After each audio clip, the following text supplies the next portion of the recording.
5 seconds. Start. I am grateful to the organizers of the seminar for inviting me to participate in the debate on public support for administration of justice. It is common knowledge and therefore needless for me to stress the point that social support is essential for effective implementation of any law that is sought to be enforced in any society. In common parlance, law is that which is enacted by the legislature. It may be admitted in this connection that general acceptance of certain guidelines for social behavior would lead to effective functioning of the institutions of law. At the dawn of civilization, when people began to organize themselves into social groups, the need for preservation of their identity was felt. The concept of self-preservation gave rise to adoption of certain accepted guidelines for a social behavior. Subsequently, religion played an integral role in human activity in all parts of the world. Indeed, it would not be wrong to say that religious teachings formed the substantive laws in the early stages of civilization. However, in the course of time, social groups and communities took a secular approach to law making.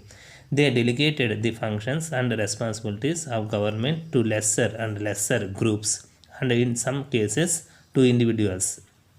Therefore, ultimately, this became the prerogative of a body of people chosen to manage the affairs of a state. As the field of human activity expanded, there was need to regulate the actions of individuals against one another as well as in the interest of the community. At the same time, the freedom of expression of the individuals and communities must be respected.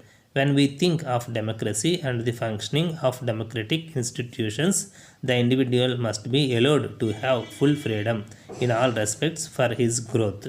At the same time, it is most important to realize that freedom of individuals should not be allowed to create conditions of anarchy in the society. So, there is need to impose reasonable restrictions on the human behavior with the help of the laws of the state. At the same time, the discontent, if any, against the policies of the government should not be left unnoticed by the state. Honestly speaking, genuine criticism should never be curbed. The society must be trained in such a way as to accept the laws that are enacted for the common good of the society at large, even at the cost of some inconvenience to certain individuals sometimes. With the evolution of societies into nations and the enormous growth of population, it is natural that the laws also grow in number. While capital punishment has been abolished in a majority of the countries, the public opinion in some others is still in favor of retaining it. The prohibition law and the dowry laws are the clear examples of the need for social sanction for the survival of any social law. Therefore, it must be admitted that no law, especially a social law, can be enforced unless and until there is public support. There are many laws remaining on the statute book as mere laws for want of public support. Many more instances can be cited to prove the point that laws do not have independent existence.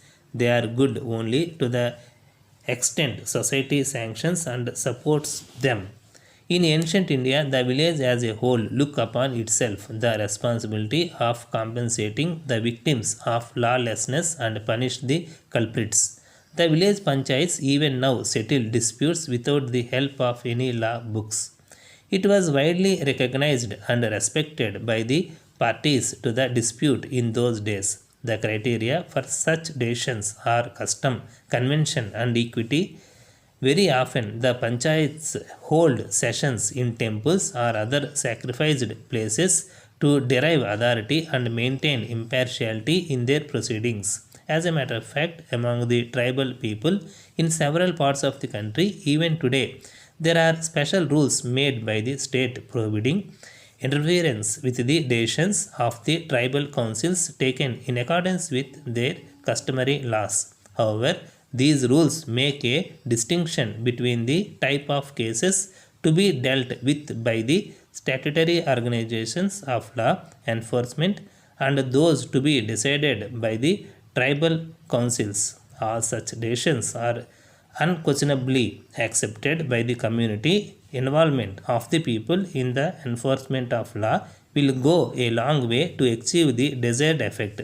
In fact, the Criminal Procedure Code makes it obligatory on the part of the citizens.